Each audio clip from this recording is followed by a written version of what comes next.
Salve, salve galera, tudo bem com vocês? Aqui é o professor Jorge Gustavo e nesse vídeo a gente vai trocar uma ideia do porquê que eu não estudo marcando horas líquidas através das horas líquidas. Antes da gente começar a conversar, não se esqueça de contribuir para o crescimento do nosso canal.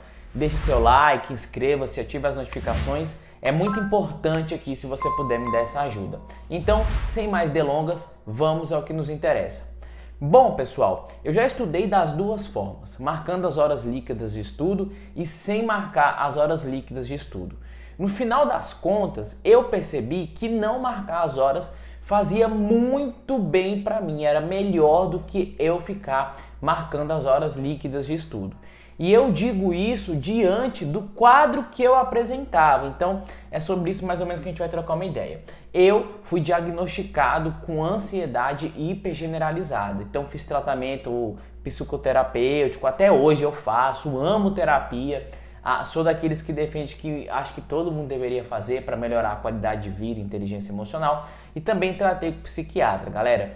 E aí, o que acontece? Durante esse período todo, eu comecei a meditar. Eu fui atrás da meditação, que é aquela meditação de atenção plena, chamada de mindfulness.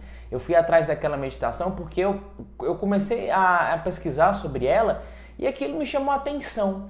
Uma meditação que faria aumentar a minha atenção.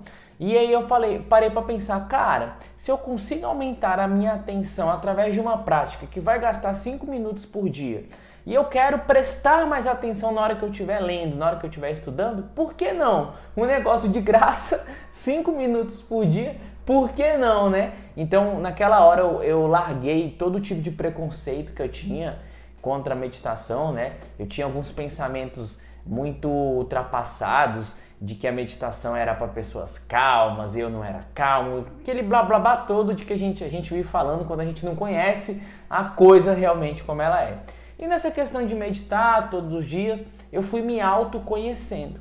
E a partir do momento que eu fui me autoconhecendo, eu percebi que a minha falta de atenção é quando eu começo a pensar numa coisa, aí daqui a pouco eu penso na outra, daqui a pouco eu penso na outra, vou pensando na outra, pensando nessa, pensando naquela. Então, na verdade, para eu ter mais atenção na hora que eu estivesse estudando, eu precisava de menos estímulos e não de mais estímulos. Durante a meditação da atenção plena, a gente começa a prestar atenção e é interessante, cara, porque o barato é que você começa a ver os momentos que a sua mente escapa. E aí é basicamente um treino diário, né? Você tá ali meditando, prestando atenção na respiração, aí de repente a sua mente escapa. Aí você, opa, volta aqui. E aí você vai fazendo isso. Tem dia que você viaja na maionese, demora para voltar, mas tem dia que você volta ali rapidinho, por exemplo. E quanto mais você vai treinando isso, mais você consegue perceber quando a sua mente divaga e você vai percebendo os pensamentos que levam ela a divagar e tudo. Então, como eu tenho ansiedade hipergeneralizada, qualquer coisinha me fazia pensar na outra, concurseiro, preocupado com o futuro, com medo do que ia ser da minha vida se eu não conseguisse passar, já tinha gastado muito tempo naquilo, eu tinha certeza que era aquilo que eu queria, e aquelas várias preocupações de outros projetos que eu queria fazer depois que fosse aprovado, e a aprovação não chegava nunca, matérias que eu não entendia.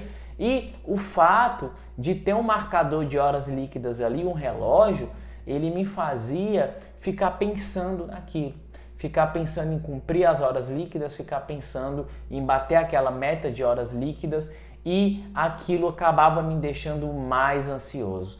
E aí, galera, eu percebi que o estudo por metas, ele era muito mais eficaz para mim. Então, por exemplo, eu sentava para estudar no turno da noite, eu sabia que eu tinha ali mais ou menos de 7 horas até 9, 9 e meia para estudar, e durante aquele período eu ia resolver questões. E eu fazia isso por metas. Então, hoje a minha meta é resolver 10 questões de matemática e 5 questões de direito constitucional, mais 5 de direito administrativo. Eu tinha pequenas metas e aí quando eu terminava aquelas metas, eu olhava e via qual hora que era. Às vezes estava faltando hora, eu complementava, às vezes eu passava da hora e quando eu ia ver eu tinha passado, mas nada tão drástico assim que atrapalhe todos os estudos. Então eu mudei meus estudos, eu passei a estudar com foco em cumprir determinadas tarefas em turnos pré-estabelecidos de estudo. Às vezes eu estudava com a minha esposa ali, a gente estudava junto numa salinha de estudos, e eu pedia para ela me avisar quando o horário acabasse, pedia para um colega avisar, ou às vezes via a galera saindo para a hora do intervalo, um pessoal que sempre saía num determinado horário para lanchar. Aí, com o tempo, você vai se adaptando e vai estudando com metas. Então, eu fiz isso e eu notei uma melhora sensacional no meu rendimento, porque eu parei de prestar atenção na hora que estava marcando ali, nas horas líquidas, e eu comecei de fato a me concentrar no que eu estava fazendo. E poxa, isso aí unido com a meditação de atenção plena, cada vez mais desenvolvendo mais prestar atenção, e também unido com tratamento psicoterapêutico, caiu como uma luva para mim e foi um fator assim primordial na minha aprovação, né? Tudo isso junto, essa percepção. Bom, através da meditação, do autoconhecimento e da psicoterapia, diversos outros fatores me levaram à aprovação também. Obviamente não é só esse, mas esses diversos outros fatores, ele é papo para um outro vídeo.